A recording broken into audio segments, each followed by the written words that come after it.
Support for Motley Thoughts is brought to you by Manscaped, who is the best in men's below-the-waist grooming. Manscaped offers precision-engineered tools for your family jewels. Manscaped is trusted by over 2 million men worldwide. Join the movement and all your below-the-waist grooming needs. And big news, Manscaped just launched in Canada. For those listeners in Canada, you can be one of the first Canadians to experience their life-changing products. Actually, I would have made a freaking killing in Japan back when I played there. There was not a trimmer or razor within 1,000 miles of the locker room for the Japanese guys. Anyways, that's why Manscaped has redesigned the electric trimmer. The Manscaped engineering team perfected the greatest ball-haired trimmer ever created and have the Lawnmower 3.0. Their third-generation trimmer features a cutting-edge ceramic blade to reduce grooming accidents.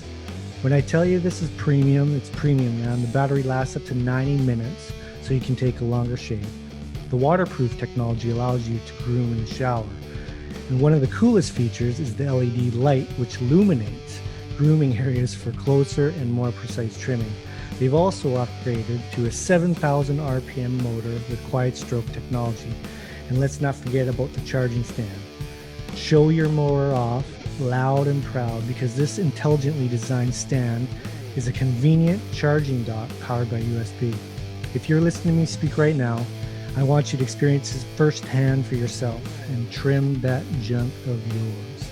Get 20% off and free shipping with the code DUSTY70 at manscaped.com. Your balls will thank you. All right. Thanks for joining me. My next guest, I'm really excited to have on the podcast. But before I introduce this gentleman and all of his accomplishments, I want to explain my excitement. And it's actually not because of his accomplishments. It's because of how we connected and actually how we became friends. And it wasn't through hockey, actually. It was more of our love for music and guitars in particular, which we'll get into in the podcast. Now about this guy. He was drafted 6th overall by the Columbus Blue Jackets in 2005, played parts of 8 seasons in the NHL. Then he went over to the KHL in Russia for a number of years, and that's actually where we met. He has since just come back from playing in Poland and was gracious enough to join me today.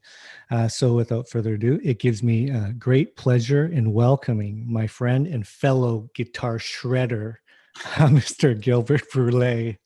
How you doing, buddy? Hey, Dusty. Thanks so much for having me on. No worries, man. You're all settled in back home? Yeah, I am. I just, like you said, I just came back from Poland a few weeks ago and had to do the whole quarantine thing and, all that stuff. So I'm just getting back to kind of normal life here, sort of. So. Yeah.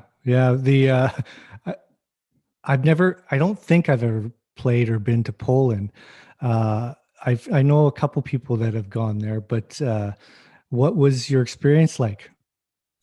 It was pretty wild, and it was kind of strange how I ended up actually going to Poland because, as you know, Victor Bartley, right? Yeah.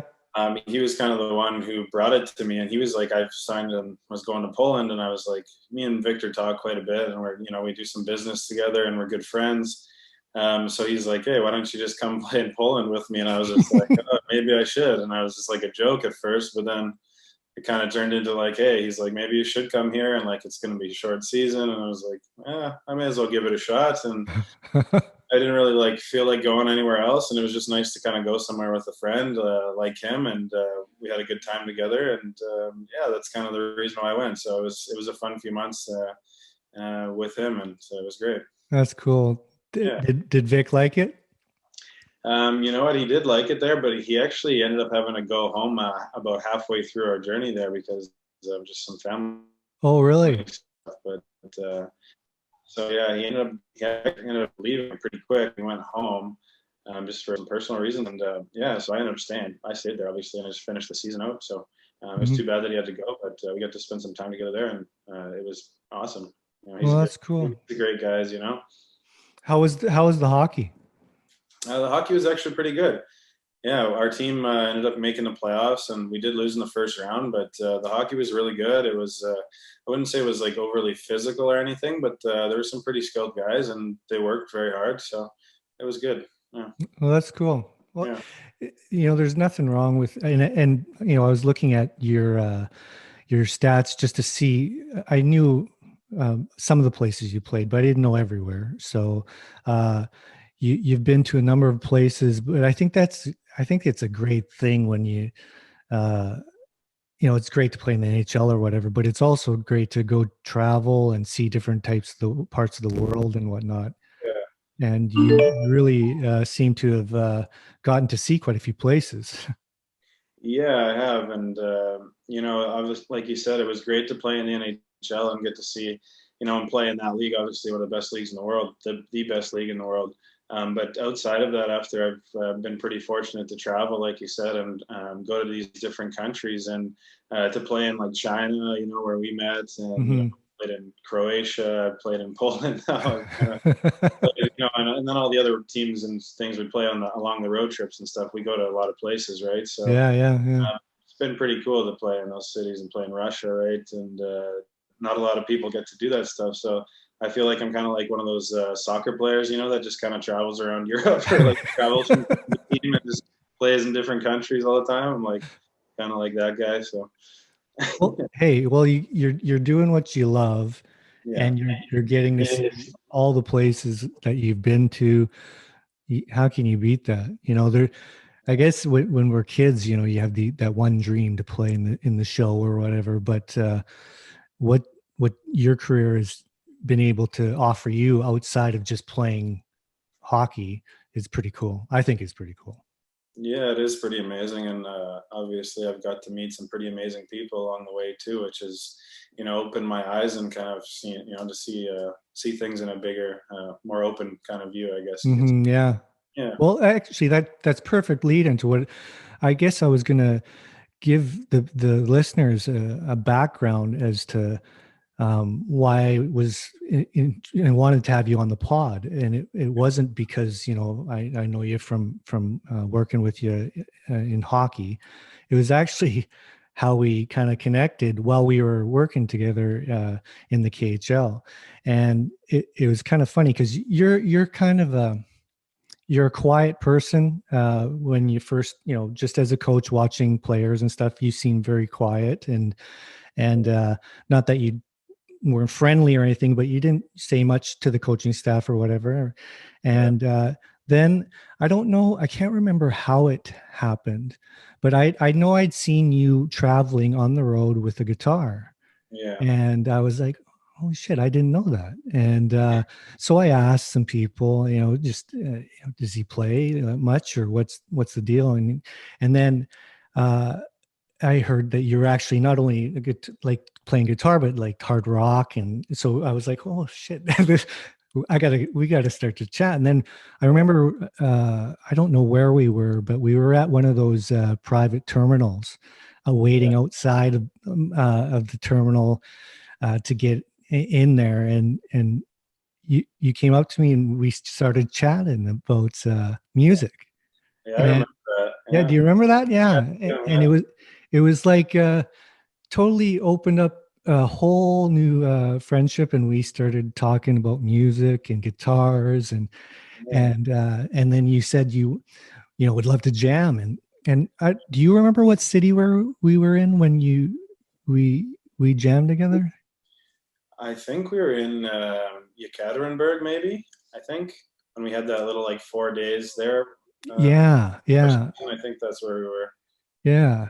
And that's actually, I went trekked on my own, found a guitar shop, Yeah. and I bought a guitar in Russia. And it was the guy there at the guitar shop spoke zero English. Oh I yeah. don't know how I ended up walking out of there with a guitar, but I managed to buy one. But it was so cool because you usually when there's that coach player separation, traditionally, anyways, Yeah. that I've never been an advocate for, especially the way I coach. I like to have relationships, And it was nice that you stepped over that boundary and we connected and we jammed that night. And it was just so much fun and built a friendship right around that. And I just think it was so cool. And I wanted to ask you, have you been playing a lot lately? You know what? I haven't been playing a ton as of late because actually, when I went to Poland, it was kind of like I had to kind of leave pretty quick, so I didn't bring a guitar with me. So Oh, ouch. I had a few months of a break, so I'm kind of slowly getting back into it again. I had just a little break, and I'm a little bit rusty, so I needed practice. But I before I actually left, like I guess it was just at the end of summer, I bought a new Marshall's amp, so a nice stack. So Oh, wow. I got to get back playing because I got to start, playing with the amp and getting some use out of it because it was nice one. It's really nice. So you bought a stack. I did, yeah. Well, you live out out. I was going to say out in the middle of nowhere, but you have the freedom to crank it. Yeah, a little bit. Yeah, that's cool. Do you have a sectioned off area in the house so you don't freak out your wife? we have like our spare room is kind of like I call it my music room. So I have like my guitars and on the wall in there, and I've got my amp in there and microphone, and I have an actual drum set in there too that my friend brought over that he's kind of been playing when he comes over sometimes. So it's the music room kind of. So, but she doesn't mind honestly when I play my guitar, so which is kind of nice. It's cool. That's cool. So you got the stack. What's and you always made me really jealous whenever we talked about your collection of guitars. Have you added to that at all? You know what? I actually, to get that Marshall stack, I ended up selling some of my guitars that I wasn't really using as much. Right. I kind of kept most of the nice ones, obviously, like the more top of the line, like Gibsons and stuff. I kept, but I got rid of my the one that I was tough to get rid of. It was a 1986 Martin acoustic. Yeah. It had a little bit of wear and tear to it, but I bought it at like an old vintage shop when I was playing in Edmonton. That one was tough to give up. It was the hardest one to give up, but it brought in some good money, which just enabled me to get the amp, which was a fair trade, I think. So that's cool. Cool. Yeah. Was it is it a new stack or was it an older one or? It's new, yeah. It's the Marshall Silver Jubilee series. Okay. Yeah, it's rocks pretty loud, man. I like it. Have you? So you've had a chance to turn it up? Oh yeah, a few times. I haven't cranked it up to 10 yet because I'm kind of worried what it's gonna do to the window or the wall or something. I don't know. Yeah, so it's gonna shake the whole house for sure. It does on like halfway up, so it's pretty loud. Well, that's the thing they say about Marshalls. They actually sound better when they're cranked. Yeah, I can agree with that for sure. Yeah, there's nothing like it. When I actually have I've had it since I was not quite maybe a teen, end of my teen years, but early 20s. Okay. I bought a mini stack, and it's a special edition one. It's red. Cool. Yeah, and it's perfect because the big ones, one, they take up space. Two, sometimes it's just you can't play it in if you're in where there's a lot of houses. Yeah, and this one you can crank, and it's loud, but it's still doable. And so you can actually, when you get to 9 and 10, it sounds sick. Nice. That's awesome. It sounds totally cool. That's cool because Marshall doesn't make too many red amps, do they? I don't see it. Well, I looked around because I when you buy something, you think at the time I didn't care. I just loved how it looked when I was just a kid, right? Yeah. But as years went on, I look back and like when they said it was special edition, I was like, yeah, is it really? I'll probably go and look and there'll be a million of them out there, but I haven't found any. Nice. Yeah. So I got to take it in because I think the tubes or something is shorting. Sometimes it makes a funky sound, a hiss or something. So I got to get it fixed, but it's old and I don't want to lose it. So there's some new great amps out there that you think, well, should I, especially with the connection with your computers and stuff, now the stuff these amps can do. It's crazy. Yeah, it's pretty wild with all the Wi-Fi and Bluetooth and all the connection stuff you can do with things now. It's Yeah. But this one, I think I'm gonna hang on to. I one of the other vintage things I kept is I had an old wah pedal oh yeah, uh, that was given to me from a girlfriend's dad uh, when we were kids, yeah. and it was from like the '60s. Oh wow. So Yeah, so it's actually it's looks got mold inside. I had to open it up, and I'm trying to keep it, but you gotta really keep those things up. It's tough. yeah, because those wah pedals usually have a bit of like oil and some sort of lubrication in them, right, and stuff. So that could definitely get like Yeah, it needs to be refurbished for sure. It doesn't when you go to push on it, it's like it makes these funky noises, but it's definitely one worth trying to refurbish. So I gotta get on that one. Um, so your guitars that you're using right now, what's your go-to? What I play the most, I'd say, is probably just my Gibson Les Paul, like the gold top. Yeah, It's a 57 reissue.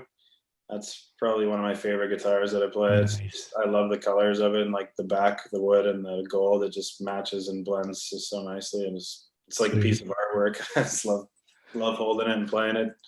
Yeah, That's some of the best for me, anyways. You sound similar. The best thing is the actual just looking at those what you're playing and the feel, and it's like you said, it's like art. It's like it's something that you kind of in awe of when you're playing it. I love that. It's yeah. the coolest thing. There's some really beautiful guitars out there, and like there's some guys who can really make some amazing stuff on the top of the guitar, with the Yeah. finish on it and whatever they're doing. And one of my favorites has got to be the Gibson. I think it's the Bourbon Burst. I really love that guitar. Hmm. Just the color of that guitar, it's pretty.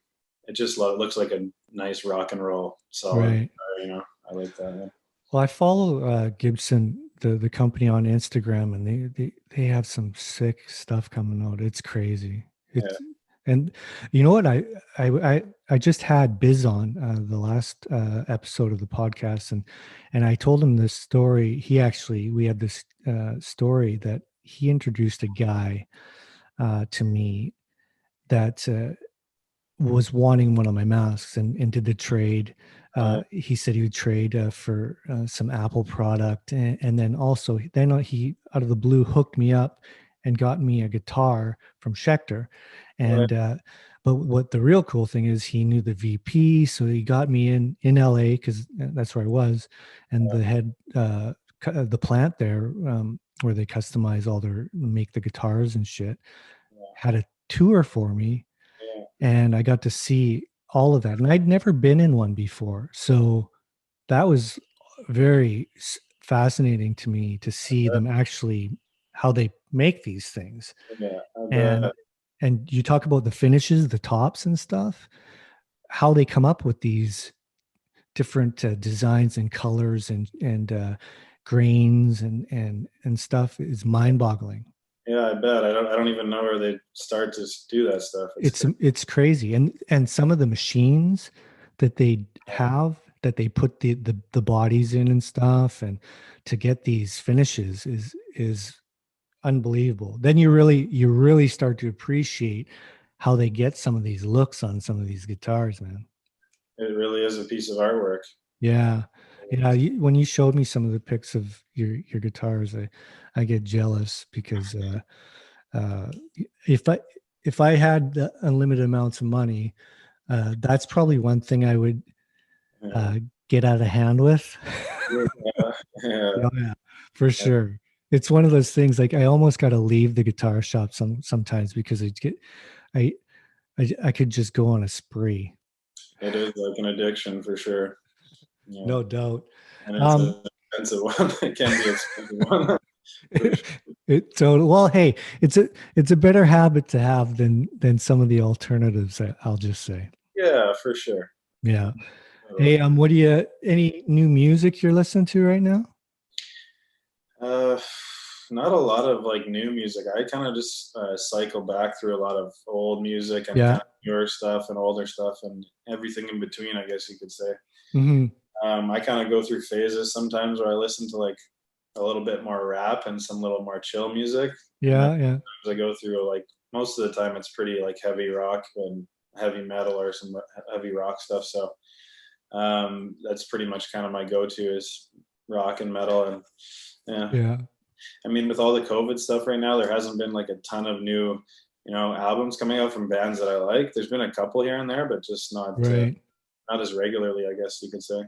Yeah. Oh, and it's different too. That you can tell the writing and the way things are going down. It's just not coming out as fast and as much because everybody's having to write on their own and then collaborate through their computers and whatnot. And you just get a totally different vibe. Yeah, that's not quite the same. Yeah. You're not really blending together when you're making your music there. You're kind of just I know bands are trying. I've been watching how they've been trying to keep it fresh and interesting. I was going to tell you if you haven't been venturing into any of the new stuff, yeah. um, the do you know the band Chevelle? Chevelle? Yeah. Yeah, I've heard a few of their Well, songs. they've been around a long time, but Yeah, never in the main media as far as the mainstream. But they have a new album out, yeah. and it's sick. I Oh, love it. Yeah, no, and I think you'd really like it.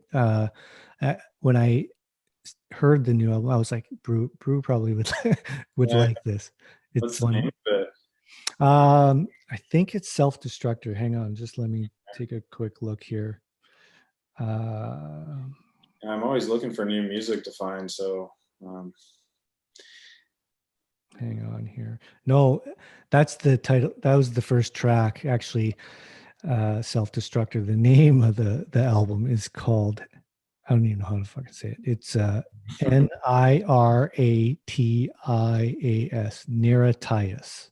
near Tice or something. Yeah, okay. But anyways, it's the new album, Yeah. and the song Listen to Self Destructor first, Okay. and let me know what you think because I'm hooked on it. I know of them, right? But prior to that, I had maybe 4 or 5 songs on my iTunes, Yeah. and then after I heard that album, I was like, I downloaded everything, Yeah. and so no one kind of that rabbit hole.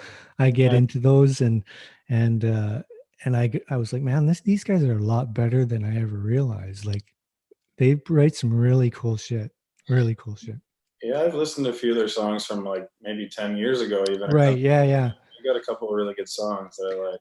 Well, here's the thing. Usually, when you just surface listen on like whatever comes across on your iTunes or whatever, you usually only hear the title track or the one that they promote Yeah, for to, sure.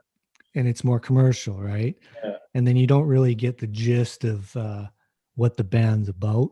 Yeah, totally. I agree with that. They always Yeah, their kind of singles or their hit song, and then there's always some better songs usually on the album than those. right. So, Well, so, I was going to tell you, I actually, every so often, I do a bonus episode where I do Dusty's downloads. mhm. And I give 5 songs that I really think are cool. And I try to keep them more songs that not the average Joe would know off the top of their head. So kind of give them something new to research and find a new love, a new band. And that song Self Destructor was one of them. Okay. But there's another band that we might have talked about this on the road. I'm not sure, but do you know of Coheed and Cambria? Oh yeah, I know Coheed and Cambria. Yeah, Yeah. Well, in the music world, they're well known, like they're well respected. But they're as far as the yeah, average listener, yeah, not a lot of people know. yeah. I think they're awesome. Yeah, I heard about them when I was just out of high school, I think, and I don't know. You should watch this. I think it's like what's that guitar shop down there? Guitar or something, World? Guitar World or whatever. Guitar Center, I think it is. Oh, Guitar Center. Yeah, yeah, yeah. I think it's them or someone who does like a live show with Coheed and Cambria playing at their wherever it is, their venue. I think I saw it on YouTube. and they play that Welcome Home song. Yeah, yeah, God, it's the guys with the long hair, the singer, yeah, and like the solo behind his back, and yeah. he's singing like crazy, and it's like it's wild. It's awesome, awesome song to watch live. Well, the key when I try to pump up Coheed and Cambria. I said you listen to the song and you're like, wow, they're good players or whatever. But then you watch them live and how they do all of that live. Yeah, It's it's amazing actually.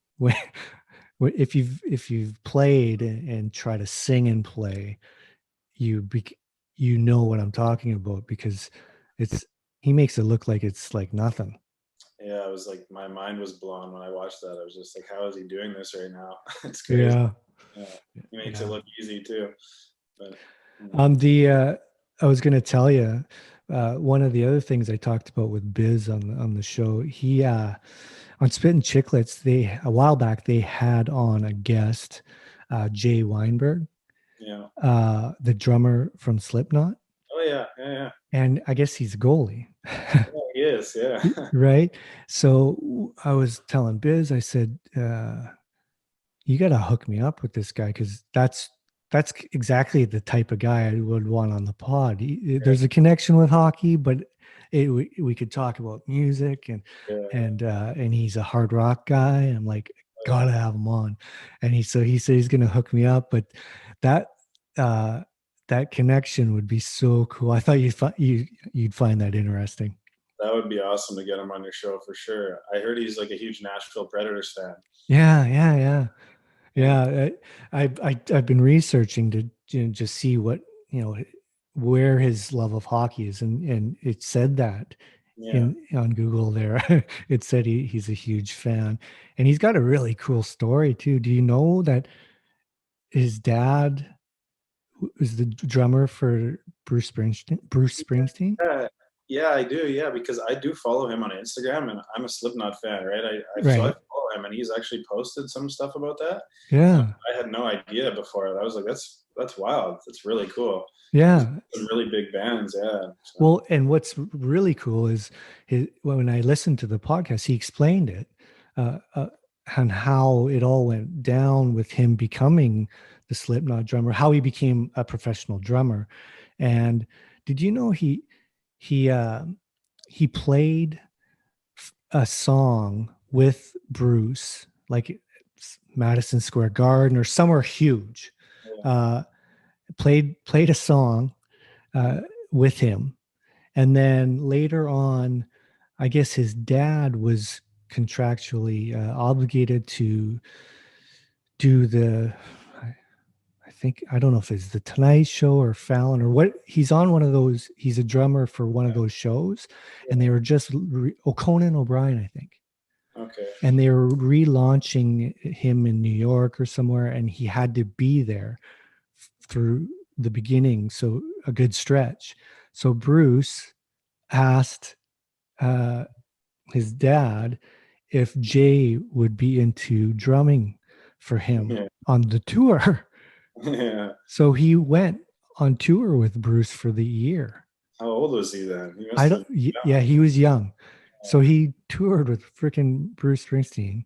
That was like the first gig, kind of was with Bruce. Yeah. And then I guess he'd been a huge fan of Slipknot right from when he was young, Yeah. and then auditioned and freaking got the job. That is just it's such a cool story. Such a cool story. Pretty amazing. Yeah. Um, what I was going to ask you a little bit back to the hockey. Yeah. I was going to ask you when you were in Russia. Yeah. I noticed you played on a number of teams, and I wanted to know some of the best places that you really liked. And I don't want to go into the negative shit, that were the worst places and everything, but were there a couple places that you really enjoyed? Definitely. You know what? Not in, just outside of Russia because I did play in Shanghai. I really liked playing in Shanghai. I thought that was a cool city. Beijing was pretty cool to experience for a while, but you know, with all the traffic and just how busy it was, after a while, it was just a bit too Yeah. much, honestly.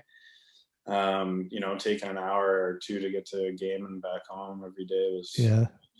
pretty That got old. yeah, pretty quick, you know, especially if we had morning skates too, and then a game at night, that was like 4 hours in a cab. It was just too much. Yeah. But in Russia, like I really love Moscow and St. Petersburg. I think, you know, most people, you know, North Americans probably say the same thing. Yeah. Moscow is a super fun city. Just lots of things you can get into there. Lots of great restaurants and bars and whatever you're looking for. And it's always open pretty much.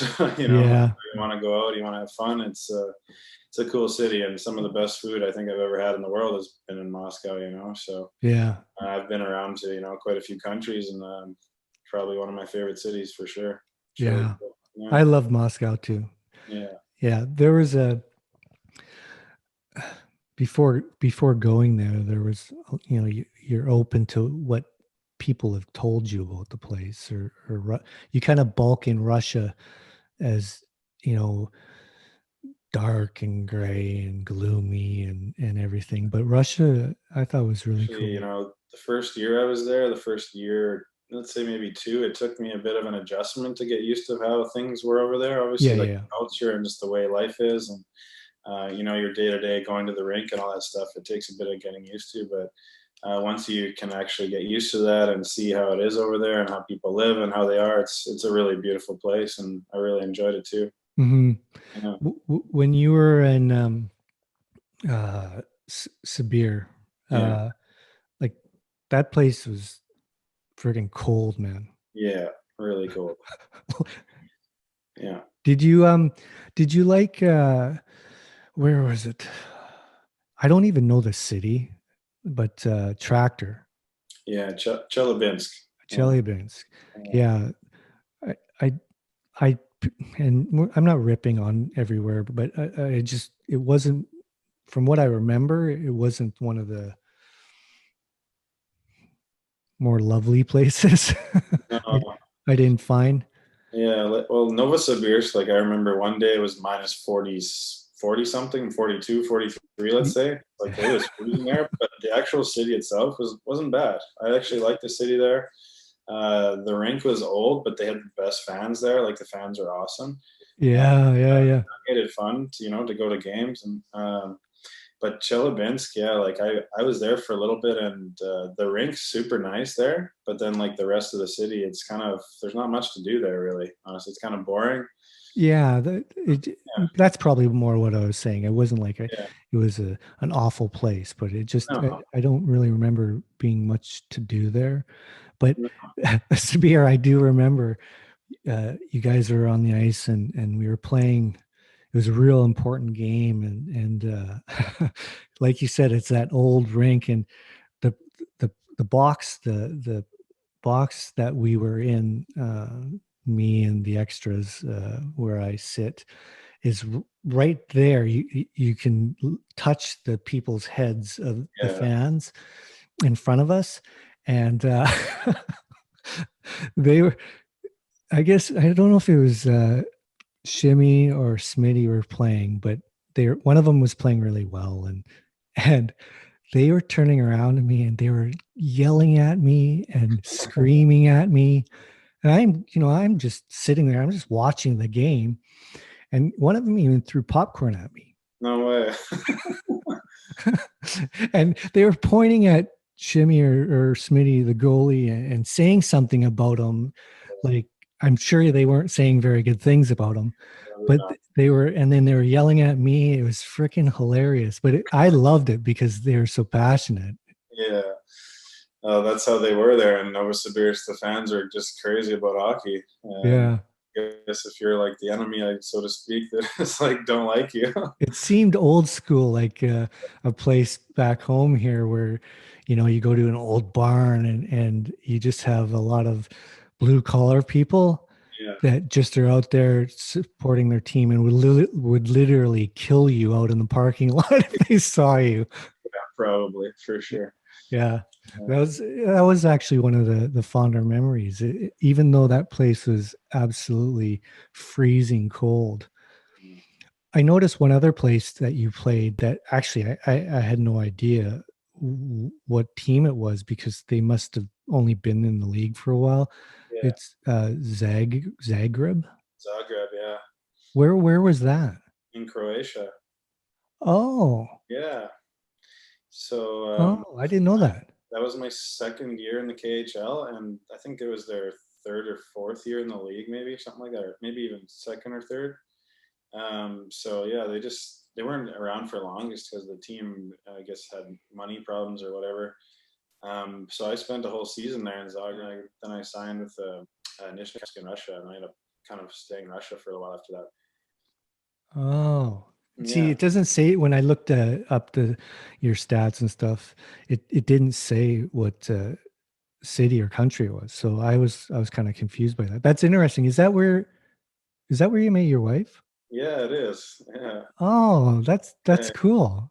yeah, it was. So year I was there, like we ended up dating kind of pretty, a few months after I got there. I guess we were starting to see each other a bit, and Right. we ended up kind of, still dating through the next summer after I left and went home. And then she came to Nizhny with me the next year, actually. So she was living in like the small town in Russia with me. The first year we kind of started living together. So, yeah. That's wild, man. Yeah, pretty That- well. yeah, did she speak good English right off the bat? I wouldn't say the best. Like it was a little like tough at some words and stuff, but I could understand most of the things we're saying. So, but she learned really fast, honestly. Like she spoke pretty good English within a year, I'd say. Like she was pretty good. So That's amazing. That always blows my mind how people yeah, can do that. Like a lot of people overseas that I meet are like, yeah, I speak three languages. I'm like, yeah, it's it's wild. like not a big deal to them. I think pretty well everyone over there speaks at least English and then their native language, right? So, Yeah, yeah. or at Well, least some other language with their native language. But a lot of the Europeans speak English too now, right? Like I guess not the older generations, but the younger yeah, generations are mostly speaking English. So, for sure. because they all get taught in school now English as a class. So that's what my Is wife told me. So when she first came back to Canada, was there an adjustment for her, or did she uh, uh, get accustomed to it really quickly? Or yeah, well, she came to visit before we started living together once, and was in Canada for a couple weeks. So she kind of saw how Vancouver and around here was like. right, But when we actually started living together was more so in Russia and like Europe when I was overseas playing hockey.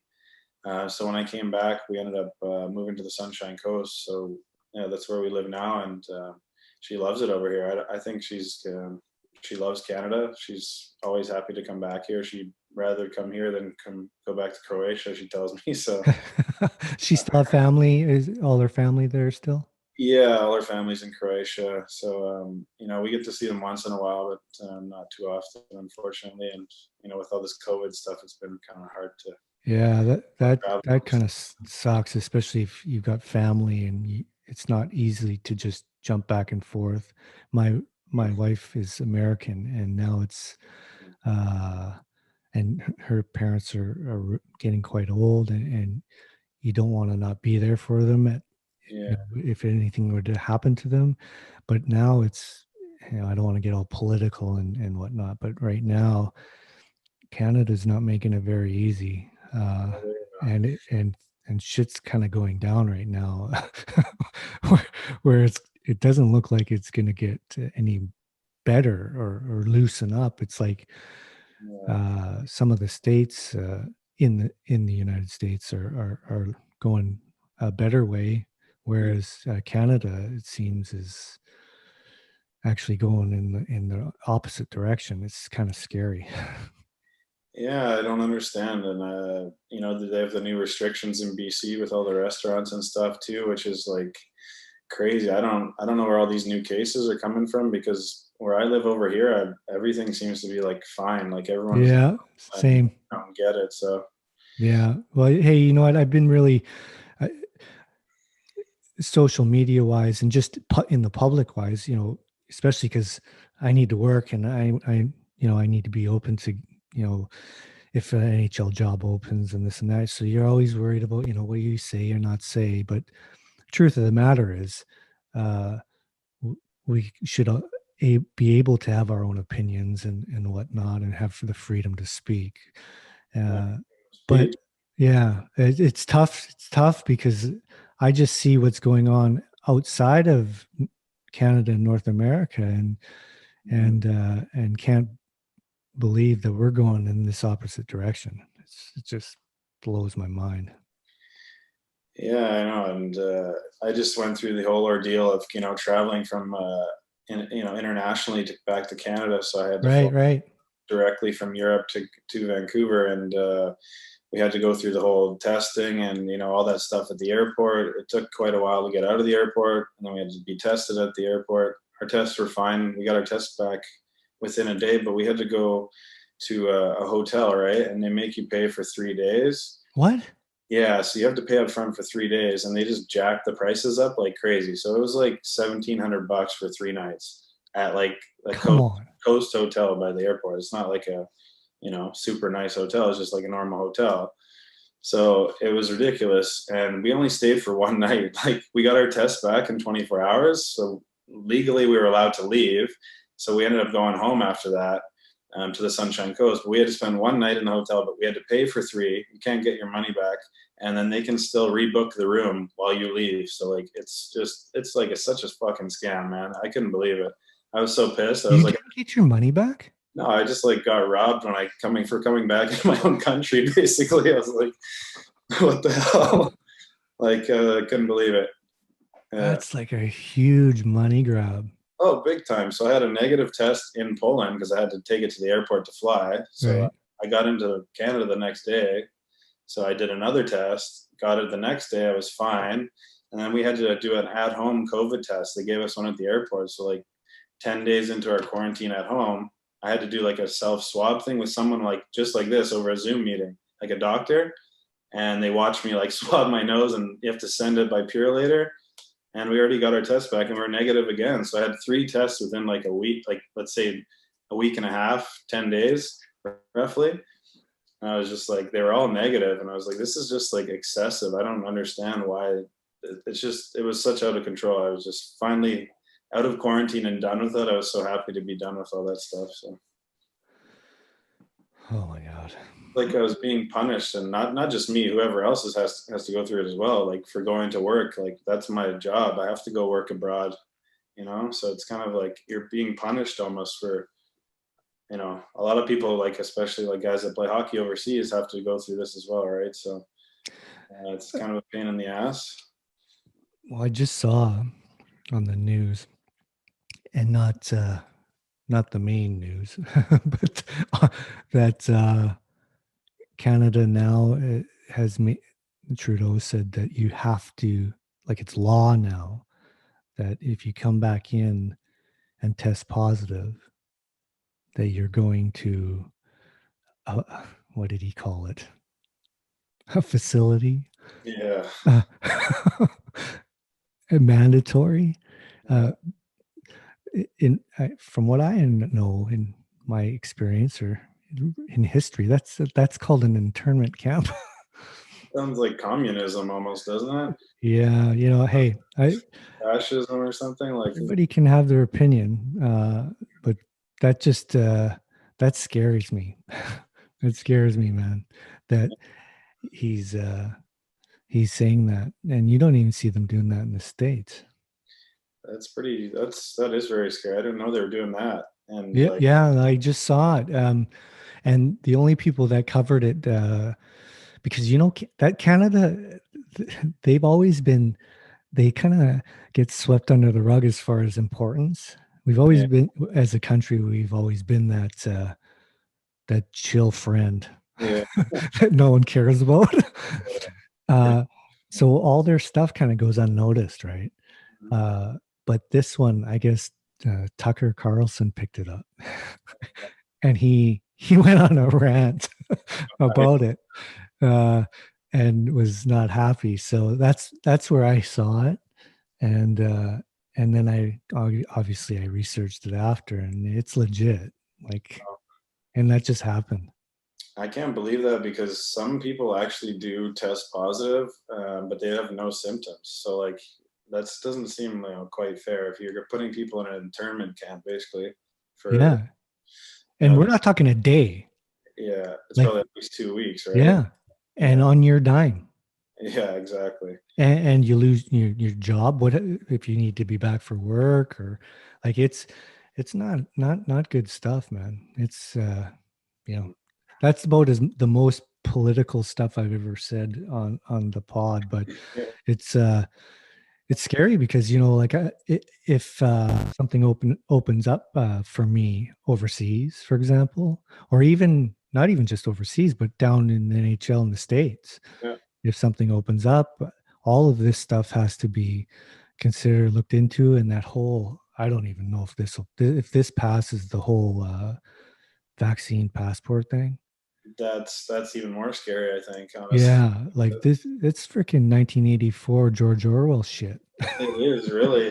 It's scary moving forward here, and it'd be less scary if I was already working. Uh, but Mm, right now, you're like, "Fuck, if someone comes knocking on my door and I need to take a job, yeah, all of these things, the vaccines, the vaccine passports, the fucking quarantines, the internment camps, it's like, holy fuck, it's yeah, insane. I know. I felt like I was being punished for going to work, when I came back, and it's just like it's almost like they're trying to do that. So you're not Yeah. traveling as much. They want you to stay in your pen, your pig pen, or whatever you want to call it. I don't know. Like, well, I think the media obviously plays the biggest part in all of this because of the things that they're saying, and they're always, it's like a repetitiveness. Always every day we're hearing about the same things over and over, and that's how you kind of condition humans, right? Yeah. They hear things over and over and over. It's kind of ingrained in your mind after a while, and that's kind of how politicians do things, and that's what I see with this. So I think the media is just kind of distorting the truth a lot, and they just kind of Mm, they're on someone else's agenda, and they're kind of being told what to tell you, and you can see that it's coming out all the time, and it's just over and over and over, and it's just I think we got to stop watching that shit. It's too much sometimes, right? It's yeah. we got to, I, like you said, go outside and live our lives and look outside in nature and see that the air is fresh out here. I don't have to be wearing a fucking mask when I'm walking outside in my house in nature. It's like this is better for your immune system than anything that you can put over your face. Any yeah. any vaccination, like Yeah. exercise, eating healthy, proper diet, being out in nature, and being happy and around the right people. Those are the kind of things that people need to focus on. I amen to that. I agree with you on that for sure. It's sad. I was actually just at the gym the other day, and it was right after the word came out that they were changing these mandates, or as far as the businesses and restaurants and shit like that. And uh, downstairs of the gym that I work out at, there's a bowling alley, Yeah. and they have food and beer and shit in there, and they were boarded right up. And they're not a big business either. Like, I'm sure they're run by a family or whatnot. And just made me sad. Made me sad that if they probably finally thought, they were, Yeah. just maybe going to be able to get back going again, and then this fucking shit happened. I know. It's I sad. I feel for for everybody and what they're going through. Yeah, when I was in Poland, it was actually completely locked down. Like there was only takeout, there was no dine in or anything at all. So one of our trainers on our team, his family's business was a restaurant, and then the other one had a gym. So they were all like Oh shut down. I'm my, like, dude, no. that's pretty brutal. I was like, they must be hurting right now and struggling a bit. So it's not really fair to those kind of people. I don't know how they're getting through this right now, honestly. Well, I know a lot of people in LA because of me working there are getting they're absolutely getting smashed Yeah. to hell. Well, just as far as the small businesses are concerned, Yeah. it's sad. It's sad. But anyways, and enough of the more negative stuff. Unfortunately, it's important though. It is important. But on a more positive note, I wanted to ask you uh, about when I was looking at your statistics and stuff like that. I wanted to ask about your connection to the North Shore Winter Club here in Vancouver, Yeah. and because you're not from here, you're from Edmonton, right? Well, I was born in Edmonton, but I grew up in Vancouver. Like I moved to Oh, North okay. Shore when I was 2 years old. Oh, So so you're basically from here then. pretty well, yeah. I just wasn't born here. Oh, okay. So I was a little bit confused because I was like, did he just come over to play at North Shore Winter Club or Uh, what? Okay, so you moved here then. So you're a Vancouver boy. I actually like grew up on the North Shore, and I played for North End minor hockey first, and then I think it was Pee Wee is when I went over to the North Shore Winter Club. I played there for Pee Wee and Bantam basically, and that was it. And then I went. Oh, that's Yeah, cool, man. It's yeah, kind of funny. Like we're many generations apart. But I remember when I was a kid because I come from Wally, Surrey, yeah, and I played for North Surrey. And back then, uh, we were a bit of a joke. We weren't taken too seriously, let's just say, in the minor hockey world. yeah, And whenever we would have to go play teams like Burnaby Minor, they were a big team back then. yeah, Burnaby Winter Club a little bit, and then the North Shore Winter Club. It was like when we would walk in there, you know, we didn't have a lot of money as far as the type of people and families that were involved in North Surrey minor hockey. And when we would go to the North Shore Winter Club, it, we just felt like we were about this big, yeah, and just used to want to beat them so bad. We never did ever, but it was kind of funny. And then years later, when I'm an adult and I have kids, and my kids got back into the minor hockey program here in the Lower Mainland, uh, I stepped in that rink again, that yeah, building, and I was like, what the fuck was the big deal? Like it was small and old, and I was like, yeah, as a kid, it was like bigger than life. The North yeah. Yeah. I was the. That's funny because I was the same. Like I played at North Van, and to go play at the North Shore Winter Club, like my dad and a few of the other parents kind of like recruited sort of kids from like North Van to go play at the North Shore Winter Club. right, right. And like you said, it was like you had a membership fee and all that stuff, and people we knew were already members there, but we weren't members, so they kind of like helped us. And I don't know how my dad and these guys were crazy when we were kids. They made like a slush fund almost kind of thing for us to like play there basically, so all these guys could come from North Van and play at the Winter Club. Oh, no way. So we're kind of like supporting like I don't know 4 5 6 guys to come play over there. So Yeah, yeah. that's how we ended up doing it. It was kind of cool, and it was we won a lot of tournaments growing up. It's pretty awesome, man. Yeah. The that Winter Club actually has produced a lot of hockey players. Yeah. Yeah. Yeah, yeah. If you go into the building, you're like the actual ice surfaces. You're not like some big grandiose facility. The whole thing as a whole is cool, but it's just more homey than anything. When I think like when I went back as an adult, Yeah. it didn't seem like as big, but it had this feel like, I think I could see why it would be cool. It felt like a more personal. Yeah. Yeah, it seemed pretty cool. Yeah. It's a pretty simple rink, but there's a lot of history there, right? And a lot of love and stuff going into that facility too. So Hmm. yeah, And it's, then so that's really cool because since you're basically a Vancouver guy, then you play for the Giants at home yeah, too. yeah, yeah. That That's was sick. yeah, yeah. I actually billeted. I live in Vancouver in North Van, so I ended up billeting in Tawasin, and I actually lived in Ladner too. So I lived in both places out there.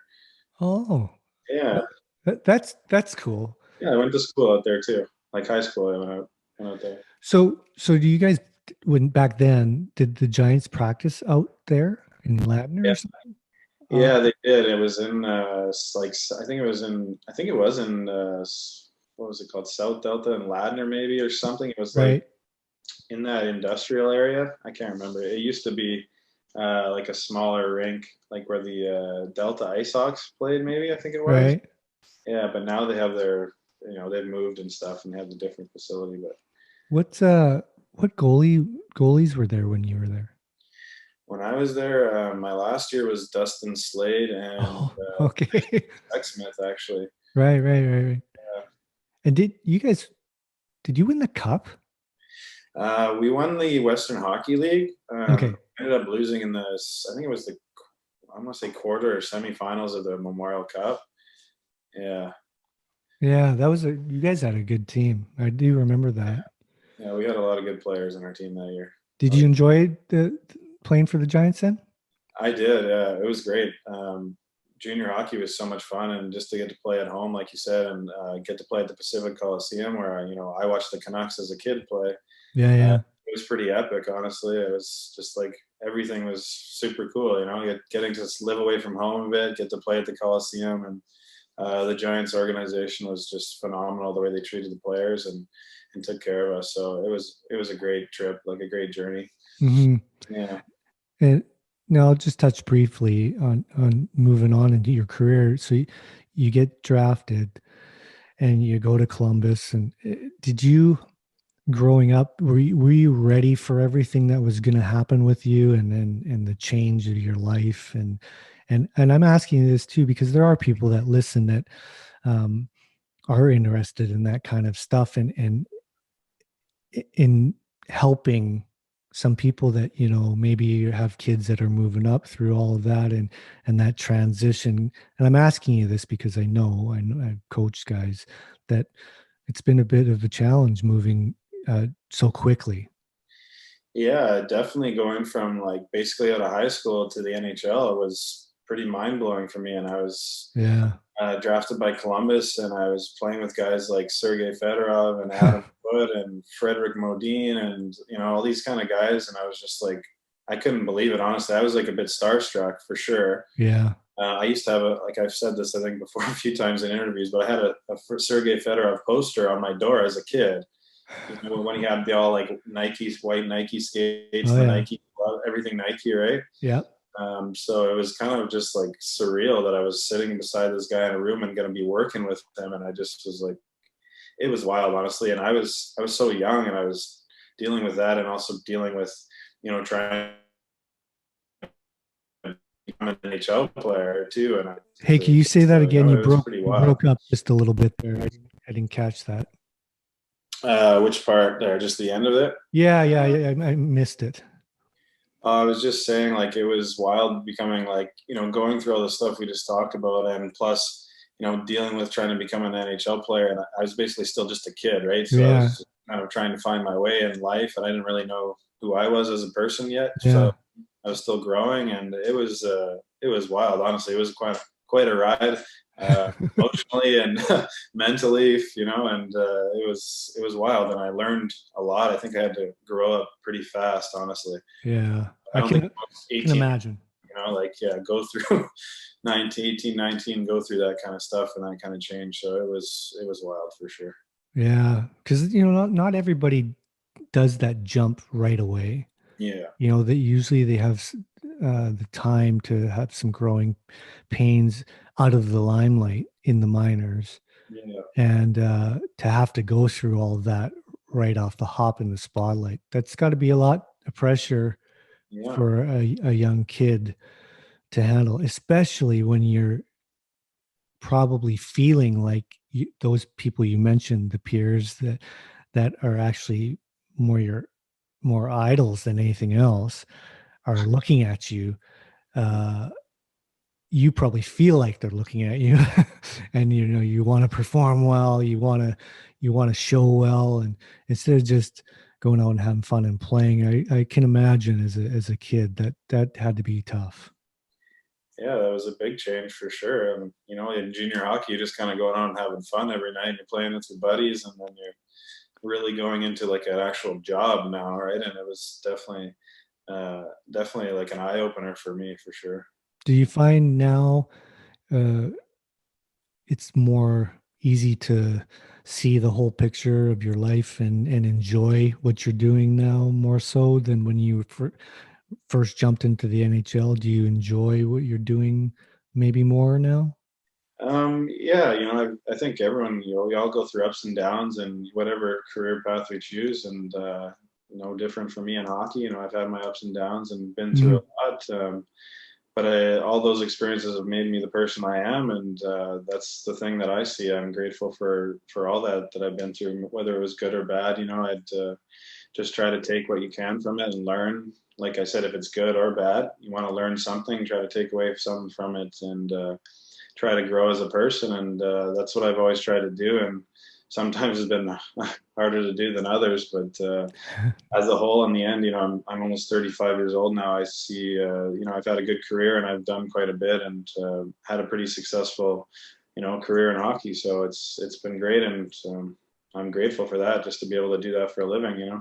Yeah. Yeah. It's easier when you're at the later part of your career to compartmentalize everything and enjoy what you do.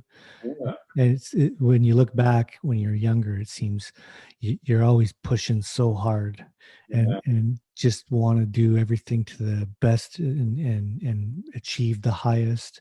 And it's harder to smell the roses, if you will, when you're a kid. Yeah. Yeah, but I that's why I like to talk and focus on your career as a whole. That I think it's a great thing that you have managed.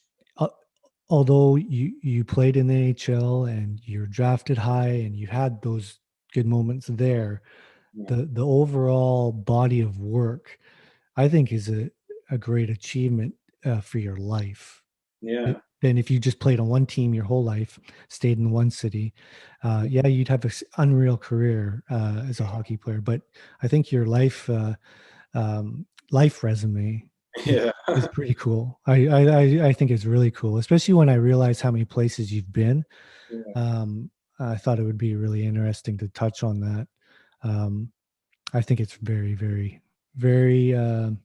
You should be proud of that accomplishment. Well, thank you, Dusty. I am. And, one of the best things, and I got to travel so much. I even got to meet my wife in my travels. And Yeah, yeah, that's probably one of the biggest things that I'm grateful and thankful for. So, no doubt. traveling has its perks, and you never know what can happen, right? You never know where you're going to end up. And it's pretty awesome that, and like you said, we were both kind of fortunate to be able to travel the world to play a game pretty well. So Yeah, no, that's awesome. Well, hey man, I really, really appreciate you doing this with me, buddy. It was great yeah, catching up. Let don't be a stranger. I'd like to know what's going on with you moving forward, and if we can break down these walls a little bit and get out. yeah, You get over here or I get over there, and I would love to plug into your new stack for sure yeah.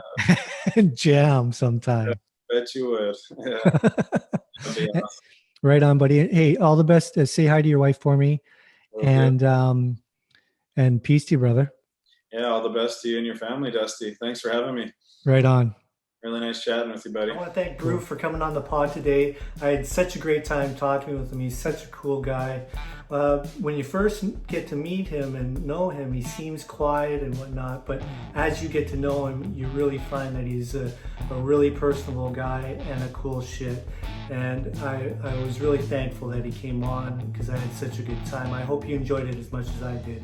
One last thing about, we were talking about the coronavirus and the lockdowns and shit like that. I won't make a habit of talking about all that kind of stuff on my podcast, but it is real life and we're all dealing with it. So I hope you can respect that. We all have our own opinions and you're all welcome to them, but I hope you can appreciate that. And on that note, I will bid you adieu. And remember what I always say, stay safe, stay connected, and God bless.